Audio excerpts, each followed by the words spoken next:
J'ai été fasciné par la peinture, Picasso, Braque, Bonnard. J'ai beaucoup aimé Bonnard. Chardin, que j'ai énormément aimé.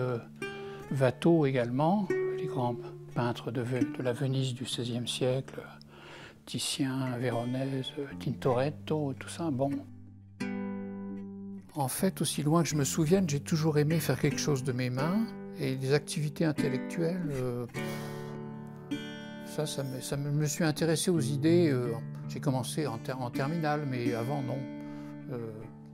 J'aimais bien bricoler, faire des modèles réduits, enfin, ce que font toutes sortes de gosses, quoi.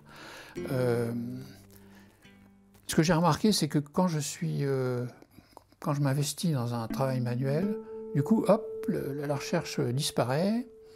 Et c'est comme si la chose la plus importante du monde, c'était d'arriver à fabriquer des rayonnages pour mettre des bouquins, des choses comme ça. J'en ai fait des quantités de rayonnages comme ça. J'en ai fait pour moi, mais j'en ai fait pour des amis. J'en ai fait pour mes fils. Ouais, je sais pas, je suis devenu un spécialiste des rayonnages pendant une période. Voilà. Il y a des incrustations de lumière. Oui, bon, j'ai fait des petites améliorations pour que ça s'intègre dans la pièce. Voilà, j'ai fait la patine la peinture aussi. Ça veut donner l'idée d'un enduit ancien. Bon. C'est toi qui as fait la peinture. Oui, oui, oui. Je suis né en Bretagne, dans le fin fond, dans le centre de la Bretagne. Mon père il s'était mis en tête de jouer les Gentlemen Farmers. Et donc, mes parents avaient loué une sorte de petit manoir avec une ferme à côté. Et, bon, inutile de dire que ça n'a pas donné grand-chose parce que mon père était doué pour tenir une ferme comme moi pour être pape, quoi. Donc ça a capoté. Mais bon, j'ai passé les 6 premières années de ma vie là. Il n'y avait pas d'eau courante, il n'y avait pas de chaud, pas d'électricité. Quand on voulait aller à la ville voisine, il fallait atteler la carriole. Voilà, c'était un peu la vie des Amish, quoi. Et donc, comment on s'occupait étant enfant, bon, on pouvait se balader à la campagne, explorer le bois à côté. Évidemment, pour un garçon, surtout à l'époque, il fallait avoir un couteau, un canif pliant, un peu comme les scouts, quoi. Voilà. Et avec ça, donc, qu'est-ce qu'on fabriquait donc le moulin à eau, c'était le must, enfin, c'était ce qu'on pouvait faire de mieux, quoi. Bon, tu vois, il suffit d'avoir quelques petits bouts de bois et de la ficelle, quoi. Et puis le canif pour aplatir les pales.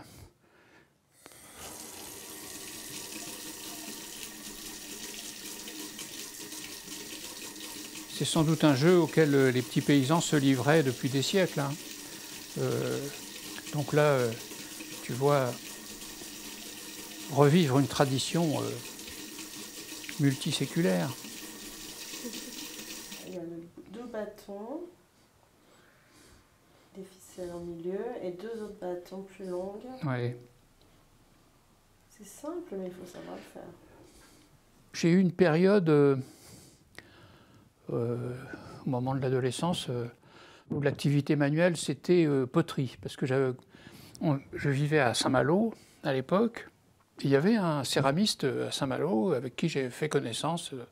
Ça m'intéressait. Bon, j'ai vu faire. J'avais fabriqué, quand j'étais ado, qui est la espèce de facsimilé d'un vase mycénien. Je l'ai cuit dans un four que j'avais fabriqué aussi. Il y avait un côté Robinson. Robinson, il fait de la poterie aussi à un moment donné. Il apprend à tout faire sur son île. Donc j'avais récupéré des briques sur un chantier avec lesquelles j'ai monté un four à bois. La terre, ça cuit à 650 degrés. Donc c'est pas très élevé comme température. On peut atteindre ça assez facilement avec un four à bois. J'ai une autre pièce qui a survécu aux années. Là, ça imite un vase grec. Parce que mes parents avaient des bouquins du 19e avec des gravures, on voyait ce que les archéologues avaient trouvé, quoi. Donc à Saint-Servant, il y a un endroit qui s'appelle Solidor, sur l'estuaire de la Rance. Solidor, c'est le nom qu'a emprunté la chanteuse Suzy Solidor dans les années 50. Je me suis beaucoup promené sur cet endroit, ramassé des galets qui ont été roulés pendant des milliers ou des millions d'années, et donc qui deviennent très réguliers. Des morceaux de faïence qui, eux, ont été roulés peut-être pendant quelques dizaines d'années, ou peut-être même centaines. Et des morceaux de verre polis, j'ai trouvé des pierres à fusil en silex. Tout ça, ça me plaisait beaucoup. Les morceaux que je trouvais sur la grève, je m'imaginais un petit peu en archéologue qui trouve des fragments. Voilà, ça me plaisait beaucoup. Il y avait un côté poétique, je trouvais là-dedans. Bon, j'étais assez fasciné par l'Antiquité. Des copains qui avaient retrouvé des pièces de monnaie romaines. Enfin, voilà, tout ça, ça me faisait rêver. Ouais, je suis tombé sur une citation qui est attribuée à Newton. Moi, je pense que c'est pas du tout Newton qui a dit ça. C'est apocryphe, mais enfin, la phrase elle-même me plaisait. Donc, Newton est censé avoir écrit « Il me semble que je n'ai jamais été qu'un enfant jouant sur une plage, m'amusant à trouver ici ou là un galet plus lisse ou un coquillage plus beau que d'ordinaire, tandis que s'étendait devant moi le grand océan de la vérité, encore inexploré. » Ça, je trouve que c'est vachement bien. Alors là, ça, tu vois, c'est ma période, bijoux. Ça, c'était, disons, j'étais étudiant, quoi, déjà. Alors, j'ai commencé en utilisant de la soudure à l'étain, ce qui est assez facile à manier. Et puis ensuite, on m'a fait remarquer que la soudure à l'étain, c'était pas terrible. Donc, je suis passé à la soudure à l'argent. Alors, il faut une température beaucoup plus élevée, là, un chalumeau un peu plus puissant. Et voilà, donc ça m'a occupé un moment. J'ai eu une période quand j'étais étudiant où j'en plaçais dans un magasin, une boutique qui m'en vendait, quoi. Tu les vendais beaucoup? Pas beaucoup, mais régulièrement, quoi, pendant une période. C'est genre comme si c'était un objet de fouille, là, tu vois, avec le fer rouillé, et puis quand même un motif assez fin, tu vois. Ça, c'est toi qui as fait le motif? Oui, bien sûr. Bien sûr, oui, c'est assez... Il faut être un peu patient, quoi. Là aussi, tu vois, ces genre objet de fouille, là, un peu... Ça aussi, c'est toi qui as fait... Oui. C'est ou une fleur, si on veut. Ça peut être soit un oiseau, soit une fleur, le motif. Je connaissais un type dont la femme travaillait au magazine Elle, donc il m'a dit « Ah bah tiens, on pourrait montrer 2 ou 3 de tes bijoux ». Plusieurs de ces bijoux, j'ai utilisé par exemple là, des galets que j'ai trouvés sur la plage. Ah. Tu vois? Donc ça vient des galets, en fait. Ouais. Que tu as eu envie. Tu vois, ça c'est un galet de silex, un morceau de faïence. Ah, ça c'est une faïence que tu as trouvée à la plage. Que j'ai trouvé à la plage, alors que j'ai modifié la forme, évidemment, pour que ce soit une forme régulière. C'est très beau. Un petit galet, puis des morceaux de verre. Et puis finalement, plus tard, j'ai vécu au Maroc, quand j'étais à la fin de mes études. Et là, j'ai pu trouver, là, tu vois, c'est une cornaline, donc c'est une pierre semi-précieuse. Là, je suis monté en gamme, là, tu vois.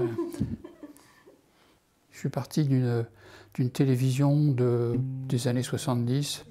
Une fois qu'elle est tombée en panne définitivement, j'ai décidé de la transformer en une sorte de coffre sous-marin. À cette époque-là, j'étais passionné par l'oxydation du bronze, le vert de gris, tout ça, ça me plaisait beaucoup. Puis j'ai essayé de donner l'impression qu'elle avait séjourné dans la mer pendant très longtemps. Donc il y a des vieux coquillages, et puis du goémon que j'avais ramassé au bord de la mer, que j'ai laissé sécher sur l'objet en question. J'ai un goût pour les objets.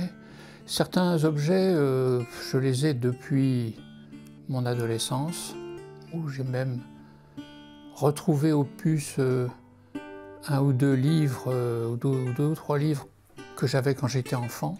Quand je le retrouve, c'est comme si le livre se souvenait de moi. Et donc, il y a un sentiment agréable, pas tout à fait comme quelqu'un qui se souvient de vous, mais enfin, comme une chose qui se souvient de vous.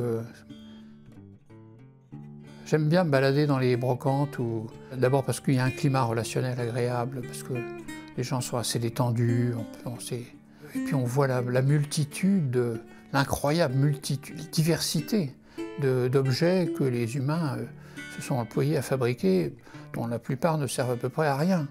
Ça, c'est quand même assez intéressant. Là, j'ai sorti la machine à coudre que j'utilise et que ma mère utilisait avant moi. Elle l'a acquis en 1950 parce que mon père a eu comme boulot de représenter cette marque de machine, Elna, qui est une marque suisse, et qui en 1950 n'était pas encore vendue en France. Et donc il a prospecté en France pour diffuser ce modèle de machine à coudre. Et donc du coup ma mère a pu en avoir un pour un prix très modique. J'ai vu ma mère donc coudre, parce que c'est comme ça que j'ai appris à coudre, c'est que j'ai vu, elle savait tout faire. Je l'ai vu démonter un vêtement un peu usé et le recoudre dans l'autre sens. Ça, à l'époque, voilà, les années 50, les gens étaient assez fauchés, hein, et mes parents aussi. Et donc, il arrivait que des membres de la famille nous donnent un vêtement et que ma mère le démonte et le retourne pour qu'il ait l'air présentable. Et donc, en la voyant faire, j'ai appris à coudre, parce que ça m'amusait aussi. Peut-être toujours le trip Robinson Crusoe, faire par soi-même. Bon. Et donc, comme je trouvais que les chemises qu'on vend dans le commerce, les chemises pour hommes, sont quand même désespérément monotones, j'ai utilisé des tissus que j'ai collectés à gauche ou à droite. Le blouson qui est là, je l'ai fait avec une djellaba, en fait, puisque j'ai vécu au Maroc pendant 2 ans. Et ça, c'est du wax, tissu africain bien connu, enfin, qui n'est pas plus africain que moi d'ailleurs, parce que c'est fabriqué en Hollande, ça. C'est fabriqué en Hollande, mais c'est diffusé partout en Afrique. Ça, alors j'ai fait ça avec un lin que j'ai acheté au puce, et les pièces là, viennent d'un tissu que quelqu'un que je connais a rapporté de Tahiti dans les années 50 ou 60, je sais pas. Ça, c'est de l'indigo, l'indigo d'Afrique de l'Ouest, quoi. J'ai fait une vareuse avec. Ça, c'est un tissu indien.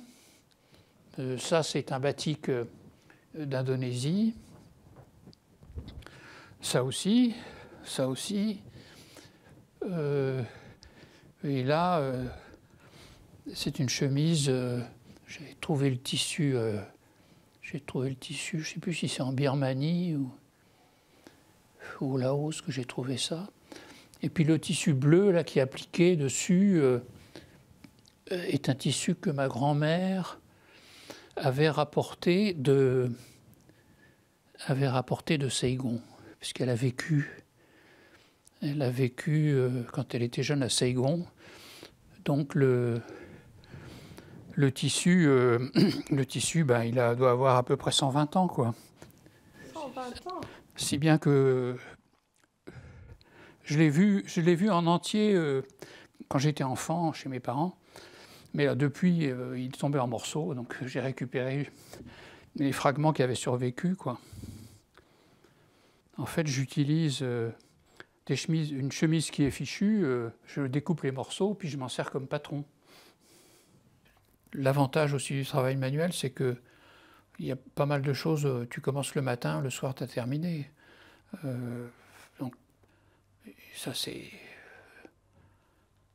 un contraste énorme par rapport au travail de chercheur, parce que le fond de ma recherche, disons le filon en quelque sorte que j'essaie de creuser, il m'est apparu il y a plus de 50 ans, exactement en 1970. Là, j'ai commencé justement à douter d'une évidence.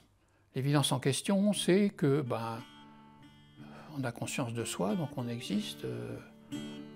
Donc voilà, c'est réglé. C'est comme si, bon, un bébé naît, il a un corps, il a des bras et des jambes, et puis il a un moi. Et puis le moi, il s'épanouit peu à peu au cours des années. Voilà, c'est une croyance vraiment la plus partagée qui soit, je pense, en tout cas en Occident. Parce qu'en Occident, cette croyance, elle est renforcée par la théorie qui est que Dieu t'a donné une âme. Bon, ça, disons, ça commence avec Platon et ça a continué indéfiniment jusqu'à aujourd'hui. Dieu t'a donné une âme, donc bon, voilà, tu as un moi, tu as un cogito, tu as un self. Mais alors, en 70, pourquoi j'ai commencé à me dire, mais dans le fond, cette certitude d'exister, il a bien fallu qu'elle se construise, c'est-à-dire et peut-être qu'elle n'est pas si solide que ça. Enfin, à la suite de ça, je me suis beaucoup investi dans la clinique, c'est-à-dire dans la psychologie clinique. L'expression psychologie clinique, je l'emploie pour désigner tout un champ qui inclut la psychanalyse, mais qui est plus large que la psychanalyse. Et ça a renforcé mon idée, mon intuition, que le sentiment d'exister n'est absolument pas un truc qui vous est donné comme d'avoir un corps avec des organes. C'est quelque chose, on ne sait pas comment ça se construit, encore aujourd'hui, on ne sait pas trop. Ce qui est certain, tous les cliniciens avec qui j'ai eu l'occasion de parler, pour eux, c'est évident que le sentiment d'exister, il ne tombe pas du ciel, que c'est quelque chose qui peut être tout à fait ébranlé très facilement, en fait. Et évidemment, les patients auxquels ils ont affaire, évidemment, ils parlent beaucoup de ça, quoi. Bon. Alors que dans la tradition philosophique, il n'y a pas de doute là-dessus. Même si on dit non, je ne suis plus cartésien, non, pas du tout, Descartes dualiste, non. En fait, la certitude d'exister demeure. Et pour un universitaire, c'est presque impossible de ne pas avoir cette croyance. Et puis je me suis aperçu aussi qu'il y avait des réflexions dans d'autres cultures, par exemple dans la culture chinoise, qui pouvaient rejoindre ma préoccupation sur le sentiment d'exister. Il y a l'expression qu'on trouve chez Chuang Tzu, nourrir la vie, qui veut bien dire que le sentiment de vivre est quelque chose qui doit se cultiver. Travailler sur le même chantier pendant plus de 50 ans, c'est quand même éprouvant, quoi, parce que c'est éprouvant parce que j'ai l'impression de jamais y arriver, quoi. Forcément, il y a une solitude, parce que ou bien on est dans les sciences cliniques et on fait une carrière de psy, ou bien on est dans un autre champ des sciences humaines, et à ce moment-là, on est un universitaire pontin qui sait lire et écrire, et ça, bon, mais les deux à la fois, c'est être un peu à cheval sur deux mondes ou être le cul entre deux chaises, quoi. Donc c'est assez éprouvant. Et donc là, le travail manuel, c'est un répit. Tu n'aimes pas tes dessins? Je les aime pas. C'est pas que je les aime pas, mais bon, pas de quoi en faire un plat. Quand est-ce que tu les as faits, ces dessins? J'avais 20 ans. Pourquoi tu t'es mis au dessin? Parce que je voulais être peintre, moi. Tu voulais être peintre? Voilà, c'était ça l'idée. C'était ça l'idée, oui. Quand j'étais étudiant en philo à Rennes, j'allais à des cours du soir de dessin. Les Beaux-Arts étaient juste tout près de la fac. Donc là, je faisais on appelait ça faire des plâtres, avec un grand carton, du fusain, tout ça. Bon. Et donc, pendant un certain nombre d'années, j'ai continué à faire des croquis, et en me faisant conseiller par des camarades qui, eux, faisaient des études d'art. Je peignais des croûtes. En fait, c'était vraiment assez moche ce que je faisais, parce que je n'avais pas compris, à l'époque, là, dans mes 20 ans, je n'avais pas compris ce que ça voulait dire de travailler d'après nature. Enfin, j'ai commencé à comprendre pour le dessin que faire des croquis d'après nature, ça, c'était une bonne chose à faire. Et la peinture, je me suis obstiné pendant un certain temps à peindre d'imagination, et donc c'était des stéréotypes sans intérêt. Et puis j'ai eu la chance d'entrer au CNRS en 1980. Et alors là, je me suis dit, je vais en profiter pour essayer à nouveau de dessiner et de peindre. Mais ça n'a pas duré très longtemps en fait.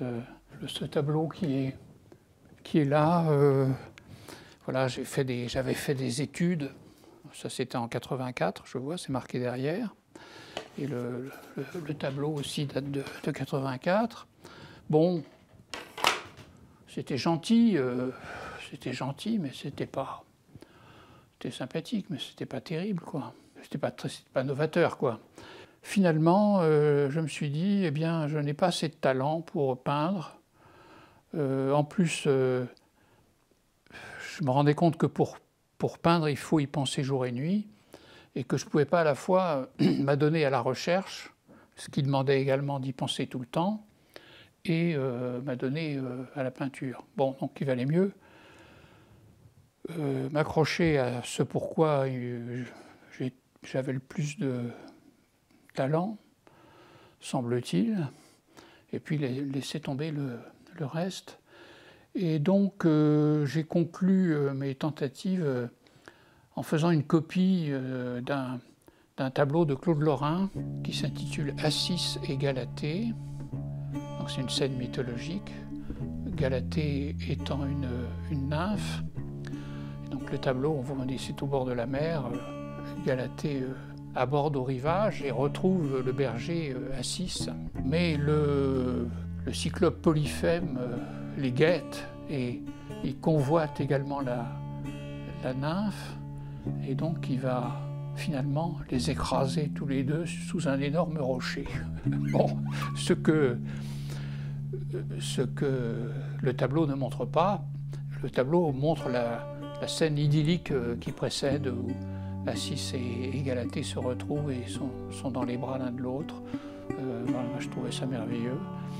Alors j'ai découvert, j'avais un bouquin dans lequel il y avait une reproduction de cette peinture. Et je savais que la peinture était au musée de Dresde. Alors là, c'était encore donc 84. Il y avait encore le bloc de l'Est existait encore. Alors j'ai écrit au musée de Dresde en faisant état de ma profession de chercheur au CNRS. Et en leur disant que j'aimerais emprunter un hectachrome de représentant ce tableau. Et ils ont accepté ma demande et ils m'ont envoyé un hecta que j'ai fait tirer dans un labo, ça a correctement reproduit, puis je leur ai renvoyé l'hecta ensuite, quoi. Et donc je me suis appuyé sur des reproductions imprimées et puis l'hectachrome pour faire cette copie. Une chose que j'ai réalisée qui est très simple, du côté de l'université, de la vie intellectuelle, on entend souvent dire il n'y a pas de pensée sans langage. Ça paraît évident, on dit oui, bon, personne ne discute. Quand on s'adonne à des activités manuelles, on est dans un autre monde et on voit qu'il y a de la pensée sans langage. Parce que la pensée, elle ne pense pas à ce moment-là avec des mots, elle ne s'active pas avec des mots, elle s'active avec des représentations et des perceptions. On voit les choses qu'on fait, on pense aux choses qu'on fait et on peut se représenter comment les choses vont s'emboîter, quelles couleurs conviennent, etc. Ça, ce sont des choses que connaissent bien les peintres et les musiciens, par exemple, puisque dans la peinture, on discerne des nuances que les mots ne peuvent pas saisir. Un présocratique du 5e siècle qui avait dit, un type qui s'appelle Anaximandre, il avait dit « l'homme pense parce qu'il a des mains ». Bah ça me plaît pas mal comme idée. Ce que j'ai remarqué aussi, c'est que dans la réflexion occidentale sur le désir, par exemple, chez Saint-Augustin, il dit il y a trois grands désirs. Donc désir de sentir, désir de savoir, désir de pouvoir, désir de dominer. Bon, oui. Mais il ne parle pas du tout du désir de faire. Mais quand on observe des bébés, des jeunes enfants, on voit le désir de faire. C'est à quel point ils pensent avec leurs mains. C'est-à-dire ils manipulent les choses. Et pour eux, sentir et faire, percevoir et faire, c'est lié, quoi. C'est pourtant évident que le désir de faire, il est très très présent chez les humains. Comment est-ce qu'on a pu l'oublier, quoi? C'est à partir de bois que j'ai ramassés, des bois que j'ai ramassés dans la campagne, ou des bois qui avaient échoué sur un rivage, des choses comme ça. Là, je me suis en fait inspiré d'une pratique chinoise, puisque dans la tradition chinoise, par exemple, il y a des pierres qui vont être montrées comme des objets précieux, qui sont des pierres qui ont été ramassées quelque part, mais dont les veines sont particulièrement réussies, sont jugées esthétiquement satisfaisantes pour un œil averti. Ça, par exemple, j'ai quasiment rien fait que le socler. Celui-ci, là aussi, il fallait le socler. Et puis, il y a la patine, évidemment, compte beaucoup aussi. Bon. Dans le fond, l'idée, c'est de faire quelque chose de pas grand-chose, quoi. Faire plus avec moins. C'est merveilleusement vivant, quoi. Parce que c'est une racine qui a cheminé dans des rochers et qui cherchait son chemin. Et voilà, ça a donné cette forme comme si c'était un être vivant. Ça m'a bien plu. Ça, c'est plus compact, les deux qui sont là. Et j'ai dû pas mal retravailler. Un trick de pas mal de contes où justement le personnage qui va retenir l'attention est un personnage qui n'a pas grand talent, et même que les autres considèrent parfois comme un peu comme un raté, quoi, un peu comme un minable. Bon, classiquement, par exemple, il y a une princesse qui dit qu'elle va épouser quelqu'un qui sera capable de faire ceci ou cela. Bon, alors les deux frères aînés se disent « Ah ben nous, on va certainement pouvoir réussir, on va y aller, on va se présenter à la cour. » Et puis le troisième, on lui dit « C'est pas la peine d'essayer, quoi. » Mais lui, justement, il va tirer parti, il va tirer profit de ce qu'il rencontre en route. Un petit peu l'idée de tu te promènes sur la plage, puis tu ramasses un caillou, tu ramasses un morceau de faïence, bon, puis tu essaies d'en faire quelque chose, tu ramasses un morceau de bois. Et bien là, dans les contes, il y a des... Tu vois, le personnage, il ramasse un truc, un autre, il rencontre un animal ou une personne, tout ça. Et puis finalement, c'est ce qui va lui permettre, une fois arrivé à la cour de la princesse, de trouver la réplique qui va lui clouer le bec, en fait. Elle va dire « Ah bah oui, celui-là, Alors il y a le mot de sérendipité qui dit bien ça, qui est un mot que les chercheurs connaissent. Il y a pas mal de contes qui tournent autour de ça, quoi. Ça veut dire que tu ne comptes pas seulement sur toi pour arriver à un résultat. C'est-à-dire c'est vraiment l'opposé, on peut dire, de développement personnel. L'idée de base dans le développement personnel, c'est que tu as en toi une ressource précieuse, tu as un inner self, un self intérieur, ou un inner child, un enfant en toi, qui est merveilleux forcément, et il faut que tu le développes, que tu l'épanouisses, etc. Bon, ça c'est la rengaine de l'Occident moderne, on peut dire. Bon. Et ce que les contes m'ont appris, et que je cherchais, en fait, c'est une autre vision de l'être humain. Et donc les contes ne sont pas du tout dans le style développement personnel. Les contes, c'est vraiment quelque chose se produit dans un contact avec autre chose, mais tu ne produis pas tout seul quelque chose, quoi.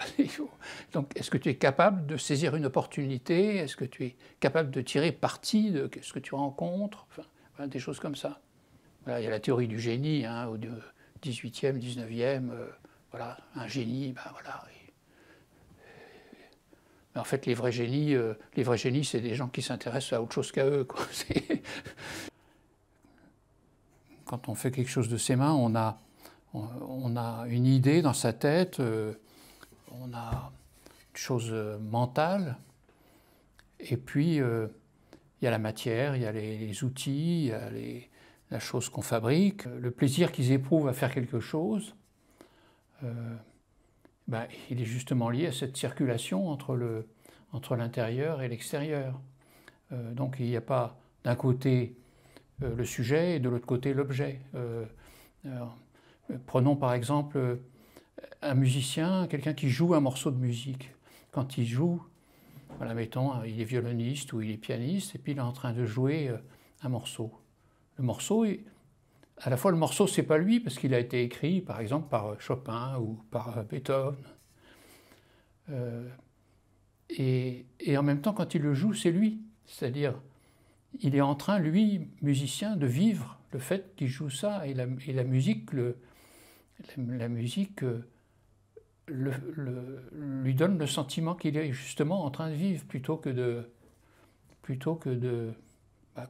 s'emmerder, quoi. Et donc, la question à laquelle on ne pense pas assez, c'est que comment quelque chose peut être à la fois nous et pas nous, et qu'il n'y a pas un soi qui est séparé, qui existerait indépendamment de tout un milieu de vie qu'on peut appeler la culture, pour simplifier. Ça, les biologistes, ils sont habitués à penser ça maintenant, parce que l'écologie scientifique repose sur l'idée que un organisme, il n'existe pas tout seul. Un organisme, il est vivant s'il forme un couple avec un milieu de vie.